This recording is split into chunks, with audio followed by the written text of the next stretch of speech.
বিবাহৰ বাবে উপযুক্ত ল'ৰাই হওক বা ছোৱালীয়ে হওক, যেতিয়াই তেওঁলোকৰ ঘৰলৈ এটা ভাল সম্পৰ্ক আহে, তেন্তে জ্যেষ্ঠজনে ল'ৰা-ছোৱালীহালৰ কুণ্ডলী মিলায় অৰ্থাৎ ৰাহিযোৰা মিলায়। আৰু এই ৰাহিযোৰা বা কুণ্ডলী কোনোবা বিদ্বান জ্যোতিষীৰ দ্বাৰা চোৱা হয়। ৰাহিযোৰা মিলালে দুয়োটা পৰিয়ালেই ল'ৰা আৰু ছোৱালীজনীৰ বিষয়ে যথেষ্ট কথা গম পায়। যদি দুয়োৰে ভিতৰত যিকোনো এজনৰ যদি কুণ্ডলীত কিবা দোষ থাকে, তেন্তে তেওঁলোকৰ জীৱনত সুখ-শান্তিৰ পৰিৱৰ্তে দুখৰ স্থানহে বেছি হয়, আৰু সেয়ে এনে বিবাহ কৰোৱা নহয়। কুণ্ডলীৰ সঠিক অধ্যয়নে কোনো এজন ব্যক্তিৰ সকলো দুখ-গুণ জানিব পাৰি। কুণ্ডলীত স্থিত গ্ৰহৰ আধাৰতেই আমাৰ ব্যৱহাৰ, আচাৰ, বিচাৰ, বিবেচনা আদি নিৰ্মিত হয়। তেওঁৰ ভৱিষ্যতৰ সৈতে জড়িত সকলো কথাৰ বিষয়ে গম পোৱা যায়।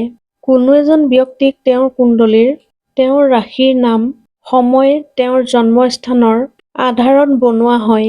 তাৰোপৰি কুণ্ডলী মিলালে এইটোও গম পোৱা যায় যে ল'ৰা-ছোৱালীহালৰ বিবাহৰ পিছত ইজনে সিজনৰ লগত সুখে-সন্তোষে আৰু সুখী জীৱন পাৰ কৰিব পাৰিবনে নোৱাৰে, বা এজনৰ গ্ৰহে সিজনৰ জীৱনত কেনে প্ৰভাৱ পেলাব পাৰে, আৰু তাৰ পৰিণাম কেনেকুৱা হ'ব।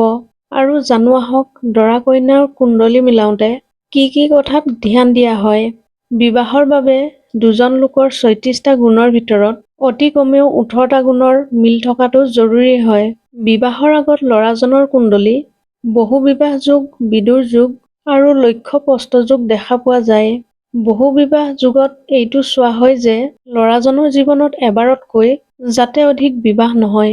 বিদুৰ যোগত এইটো চোৱা যায় যে ল'ৰাজনৰ তেওঁৰ পত্নীৰ সৈতে কেনে সম্পৰ্ক হ'ব, দুয়োৰে মাজত ক্লেশ বা ভেদভাৱৰ স্থিতি আছে নেকি, অথবা ল'ৰাজনৰ অকাল মৃত্যু হ'ব নেকি, এইবোৰ কথাত বিশেষ ধ্যান দিয়া হয়।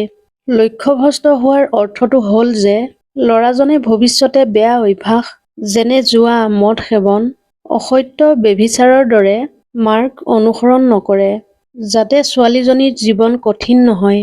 যদি কুণ্ডলীত এনে প্ৰকাৰ দোষ পোৱা যায়, তেন্তে বিবাহত সমস্যাৰ সৃষ্টি হ'ব পাৰে। ঠিক তেনেদৰে ছোৱালীজনীৰ কুণ্ডলীত বৈধত্ব যোগ, বিষকন্যা যোগ আৰু বহুপতি যোগ দেখা পোৱা যায়। বৈধব্য যোগত চোৱা হয় যে দুয়োৰে ভিতৰত কাৰোবাৰ অকাল মৃত্যু হ'ব নেকি।